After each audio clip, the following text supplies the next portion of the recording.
You're listening to Wake Up with Patti Catter, where we're overcoming trials with triumphs. Now, here's your host, Patti Catter. Hello, everybody. You're listening to and watching Wake Up with Patti Catter, and I am your hostess, Patti Catter.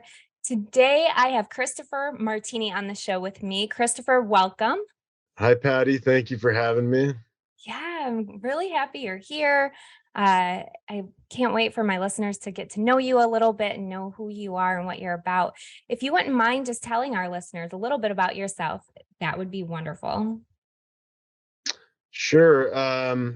I was born in Dallas, Texas, to an Irish American mother who was a parole officer, and to an Italian sculptor from Italy. So from Rome, Italy. So two major worlds colliding there.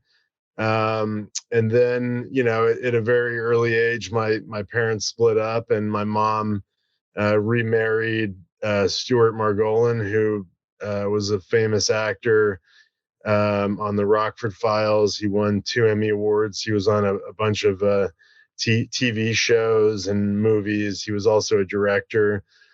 And they actually knew each other since they were 15 years old. The story goes that my mom was a juvenile judge in Texas, and my stepfather got had to go to court for speeding tickets, and that's where they met. So so we moved around a lot. We moved. I have a brother who's an actor, Max Martini, who was in Saving Private Ryan and Captain Phillips and The Unit and Contact. A lot of other movies and TV shows. My sister is a well-known costume designer in LA. She's done feature films. She worked with Spike Lee and Jonathan Demme, and but has now kind of settled into commercials. And every year during the Super Bowl, there's at least 2 or 3 commercials that my sister did the costumes. So we're a real family of filmmakers and actors, and we moved around a lot. We lived in LA after Texas, and then we moved up to British Columbia, Canada, where I grew up partly. And then after that, I moved to New York and went to NYU Film School because I always wanted to make movies. I used to run around our family farm with a crappy little video camera, making movies with my brother and my sister, and so I knew at a very early age that I wanted to make movies. Graduated film school, bounced around every department in the film business, and I was working on TV shows, doing camera, sound, and I got tired of the grind of TV film life, and I settled into editing. I became a union editor, but all the time, making my own films. And that's kind of where I am today. I'm still making films. I had a production company in Midtown Manhattan. We did pretty well. And now, I'm making films. I've kind of expanded I've also acted. I was a child actor in an HBO film with James Garner, John Lithgow, Margot Kidder. And then I acted in my own movie Trooper. But so the whole time I was making my own films, but working as making money as an editor. And now I've expanded into cinematography. Now I'm shooting my own movies, so I like to wear many hats. I guess so. And then I have a wife named Liz, and a son named Aiden, who's 2 years old, and a pit bull named Stella. And I live in Brooklyn, New York, and looking to find my next place to live, to bring my family, and looking in other states right now. Florida's a great spot. I know. I know I want to come. You can come visit and see if you like it here.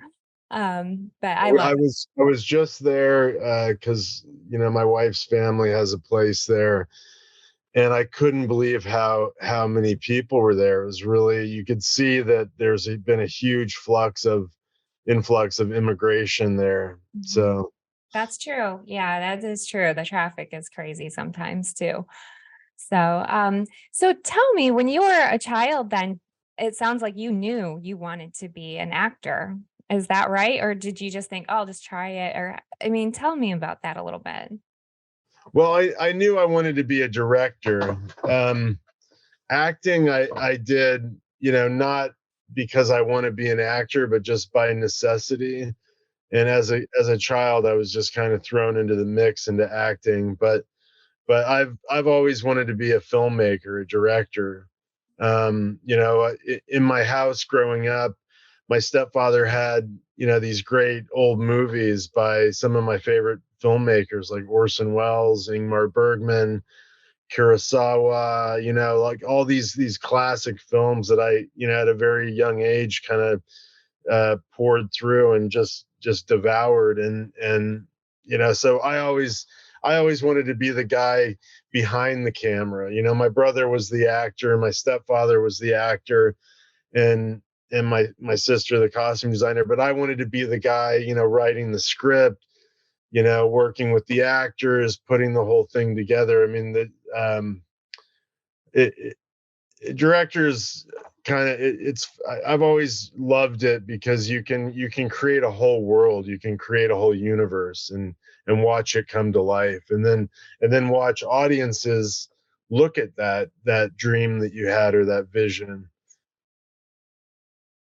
So, what was the most bizarre thing that you have ever directed, would you say? Or the most, whether that's exciting or challenging or funny or whatever. What do you think? Because, looking back, even me as a podcaster, I look back at my old episodes 15 years ago and I'm like, oh my gosh, that was crazy. Do you have any of those stories?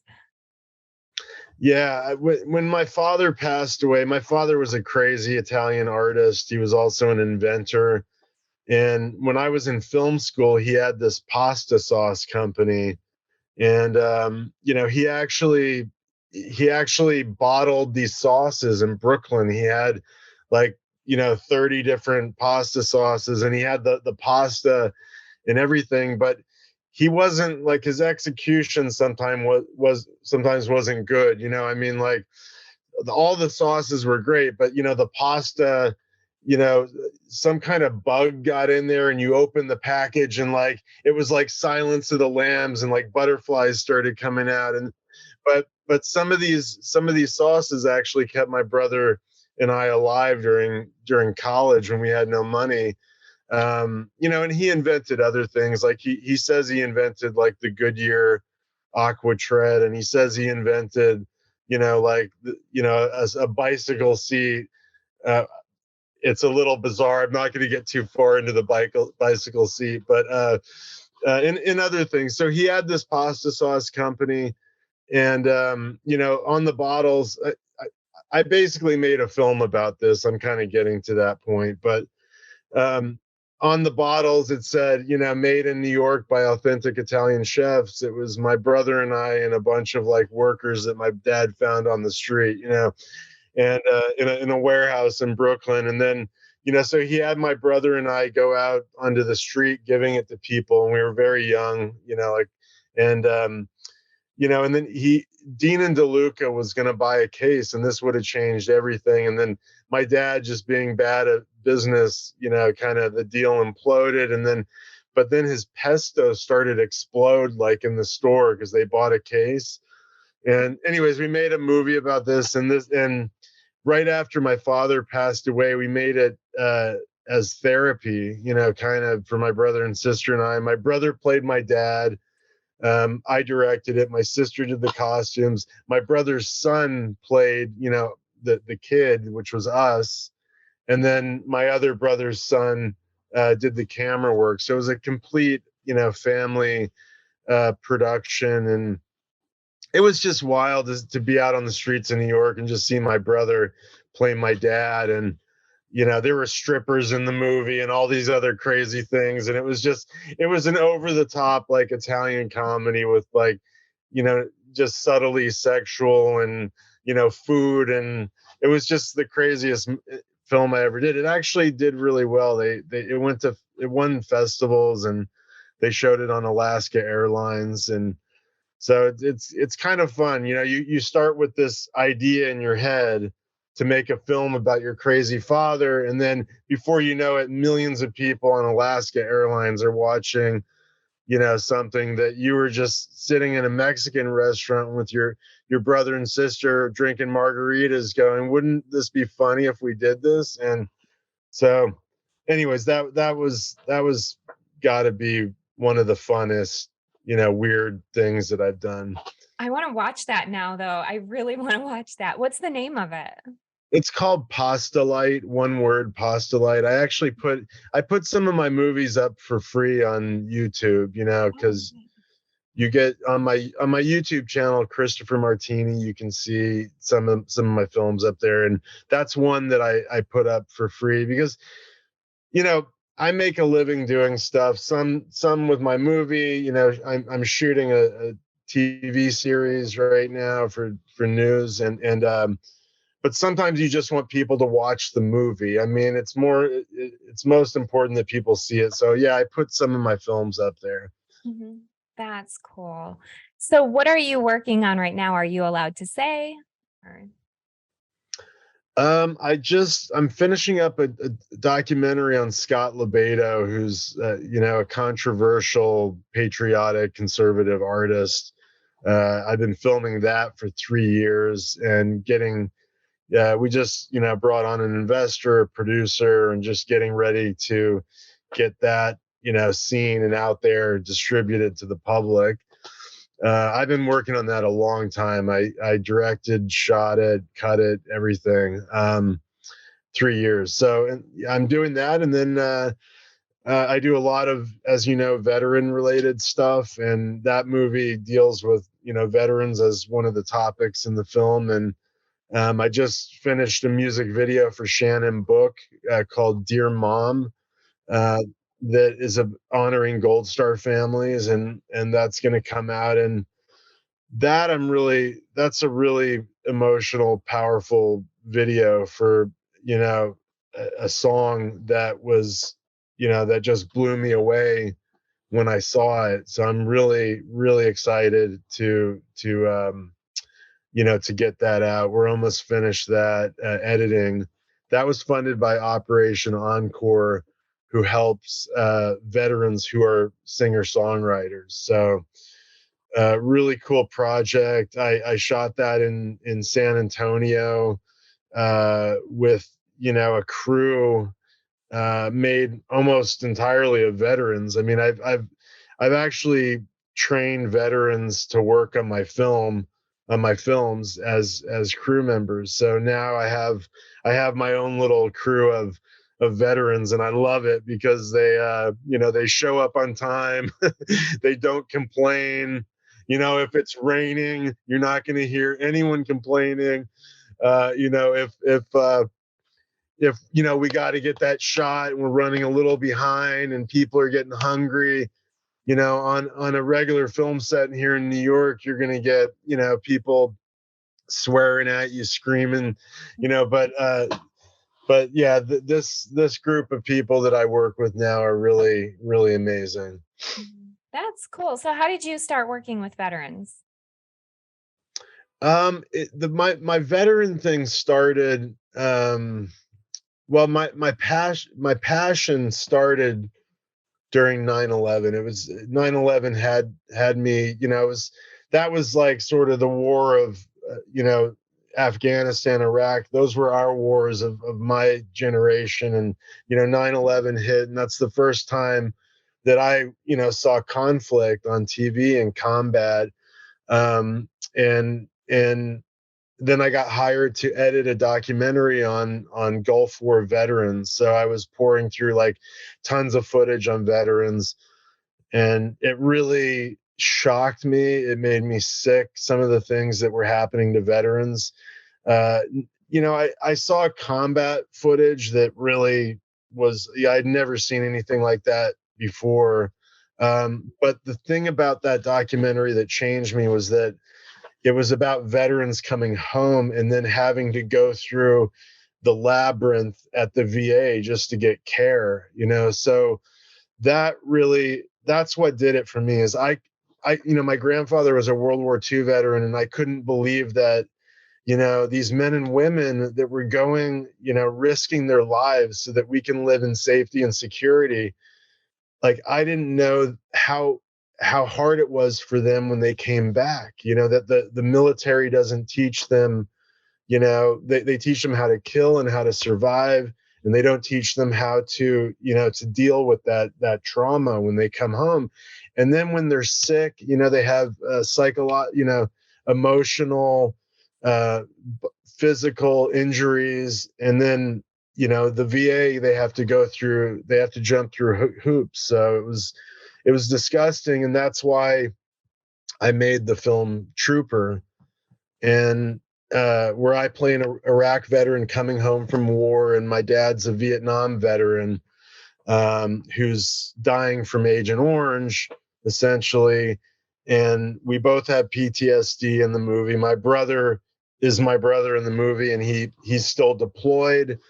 But when I made this movie, I had real Iraq veterans in the movie. I had an Iraq veteran as my executive producer, and I screened this film to veterans like all over the country, like veteran groups, and World War II veterans for the 101st Airborne, were coming up to me saying they had never cried during a movie, and so I was making friends with these people, and it became part of my life, and I've always felt like if you're a filmmaker and you make a film about a community, you have to, you essentially make a promise to that community to tell their story truthfully, and you in your own personal life can't abandon them after the film. So it's really, they've become my community essentially. And sorry, I get um they, I look to them as an example because uh they show me what sacrifice is and what duty is, and they're just great people. I feel that 100%. I know it. And my husband's a veteran, and I'm a big advocate for military veterans. And I know they appreciate that so much because believe it or not, there are people who come into the community and they'll use the veterans and then they leave and they never see them again. And I'm positive you're making a huge impact. And I didn't say anything at the beginning of the show, and it didn't even register until you said that your brother's Max. I know your brother Max. I've met him somewhere in California at one point, but same thing. You guys are just amazing vet supporters. And I actually met him at a veteran event. So um, it, It's very Hollywood, to go into a community and essentially use them to tell a story, that is going to benefit everybody financially on the film. And then, there's been horror stories of communities just being ripped in two, like the Native American community. I made a Native American film.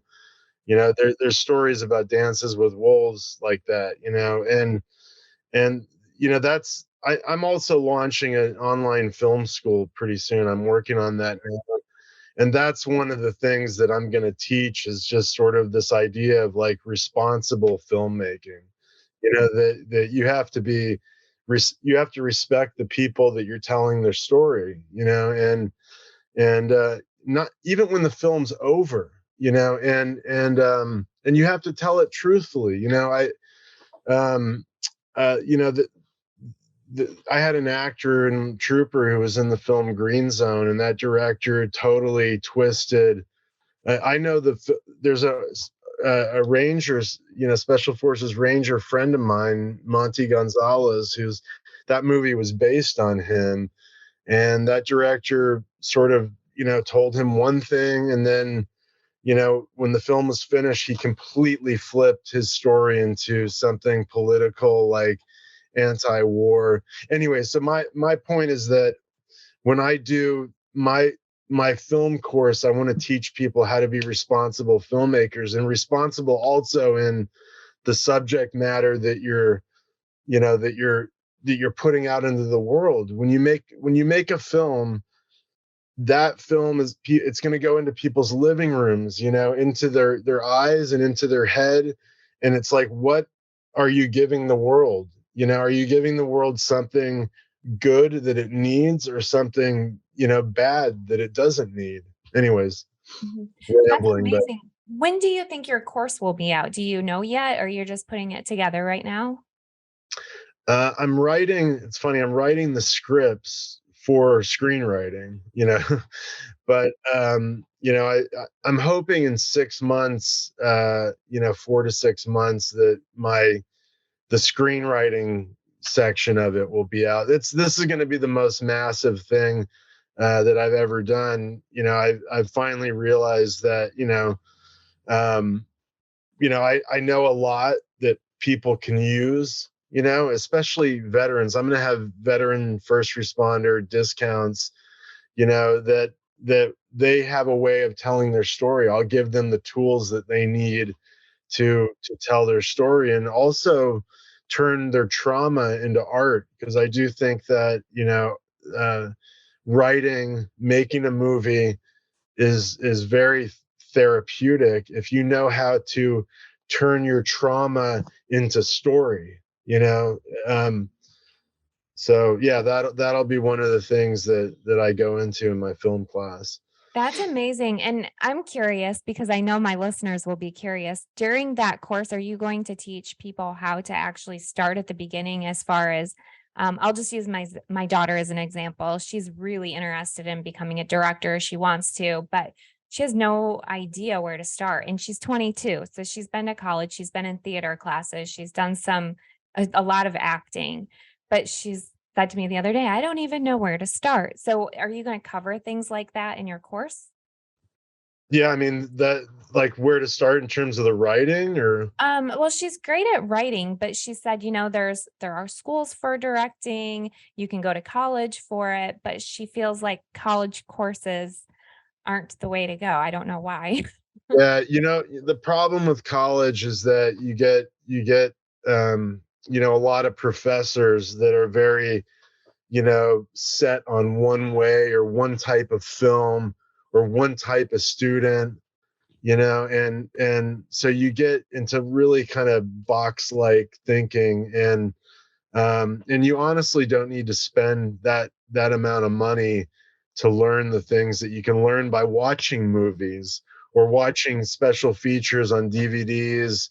Well, I know DVDs aren't really out there too much anymore, but all those special features are available somewhere, and and maybe taking my class too. I mean, the thing is that you go to a film school or university, and you study it there, and you get professors who are so arrogant, and they think that they sit there and they're on their high horse, you know uh, but when I do my course, I've made films, and I've made a living in the film industry, and I've never had to, think I'm thankful that I have never had to, do a regular 9 to 5 job. I've been able to sustain myself, um, uh, but I'm still learning, and I'm still making films, and there's still many films I want to make. So, with they're going to be learning from somebody who's out there doing it. And I've every year I make so many films, and I'm going to keep doing that. Yeah, I think that's a big difference too, because she did mention, these college professors, I don't even know if they've produced anything in many cases. And I don't know how that works either. So I'm not sure. They have, but they've retreated to the classroom. I'm going to still be out in the field. And, with the film tutorials that are out there, you've got the master class on one end with like guys like Scorsese and Herzog and all these big directors. They're not really telling you how to do it. I mean, they're giving you stuff, but they're not letting you into their method. So that those master classes are for people that want to watch it to say that they're kind of going through the motions to fulfill their dreams, but there's no actual practical steps on how to apply that stuff that they're talking about. At least I don't think so. And then on the other end of the spectrum, you've got like, you know, wedding videographers that call themselves filmmakers that are not even making films with scripts and acting. They do promos. Maybe they've been lucky to get, a commercial or two, and their videos are really slick. The camera works really good. It looks really good, but they're not filmmakers because they're not telling a story. So I'm what I'm going to do is kind of fall in the middle of that, and actually give people what they need and not alienate people who look at Hollywood and think, well, I'm never going to be like that guy. Mhm. So, That's amazing. Where can people find you on social media? Do you have a website? Give us some more of that information. yeah, I mean, right now I'm trying to send people to my YouTube page, which is Christopher Martini. I've got a lot of my videos up there. Subscribe to me there. I'm on Instagram as Triple Martini Prod, one word. But yeah, and then my website is triplemartiniproductions.com. Awesome. And those of you listening, you can go to the show notes and I'll have all of the links. If you're watching, you're going to see them on the screen. So, Christopher, is there anything that you want to tell the audience while you have this platform of anything? I don't care what it is. What do you want to tell the listeners right now? I usually don't give people that broad of an opportunity, but whatever Ooh. you want. Um, well, since we're on the topic of film, I think, and we didn't get into politics today, which is good, in some ways, but I think there's a general consensus that, at least in conservative circles, that the country's, a little bit going down the tube. But since we're on the topic of filmmaking, you know, um, I would just say that, if you want to make movies, you know, find a way to bring, your filmmaking, your storytelling, cinema, back to the old days when we knew how to tell stories, when it wasn't just about, nudity or violence or swearing and, all these things that we're so desensitized to.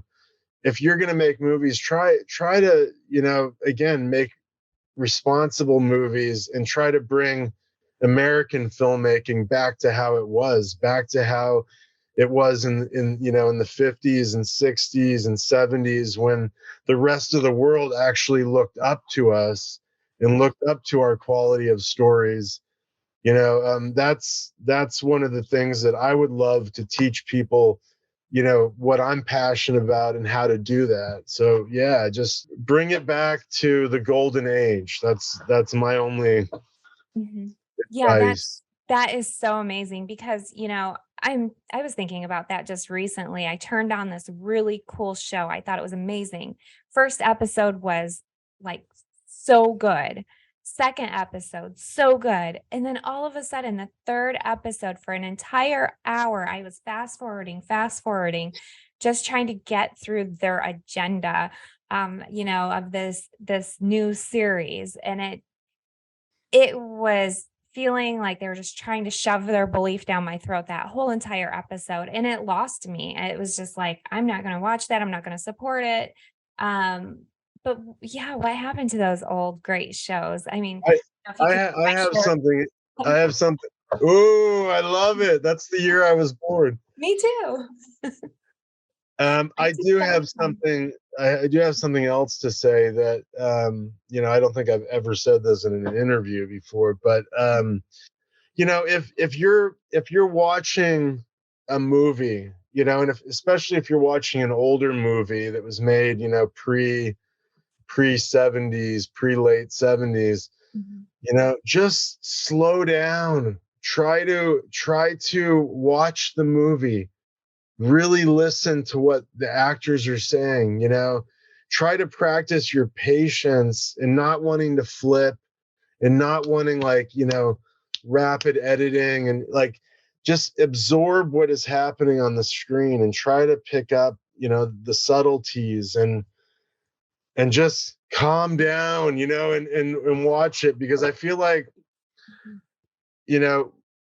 movies are declining also because our attention span is declining, and so the quality of stories are declining. So if we can teach people to actually, have that patience and that calmness when they're absorbing something like that, I think it's going to help, reverse the storytelling back to, what the rest of the world is still doing. It's just us. We're just moving too fast. Yeah, it's true. It is so true. I know they say now you have 3 seconds to hook somebody on social media. That's it. That's crazy. Well, yeah, the social media rules you kind of have to adhere to. But the movie theaters are all shutting down because we're making films for people's living room, so go to the theaters and watch these long movies. That's my only advice. Great advice too. And it's such a good way to unwind as well. I mean, we get so wrapped up in having it fast right away, like that old McDonald's saying, like your way right away or whatever. And pull up to the drive-through and get your food in 60 seconds. And you know how great that food is, right? It's the same thing with movies. Take it slow. I love it. Thank you, Chris, so much for being on the show. And everybody, thank you for listening. Chris, I wish you the very best. Make sure you let me know when that course comes out, because I'd like to have you on again, so we can promote that some more. And the documentary too. Yeah. And can you give us a couple of names of your shows so that people can go pick them out or watch them? I know that some of them are available on their TV or on your YouTube channel. A bunch of them are on Amazon. If you go to Amazon and you put in Trooper Martini and you click on my name, all my movies will come up on there. There's at least there's at least 6 or 7 up there. Awesome. All right. Well, thank you so much for being my guest today. I'm so happy that you came on the show. And everybody, thank you for listening, and have a great, amazing rest of your day or your evening, wherever you're located. And make sure you check out Christopher Martini on social media. And again, I'll have all the handles in the notes. So until next time, have a great week. Thanks, Patti. Thank you for listening. Please head over to pattycatter.com for the latest updates on Patti, her talk show, and what she's up to. You can also find her on Amazon TV and Roku, and on Facebook, Instagram, and Twitter @PattyCatter. Until next time.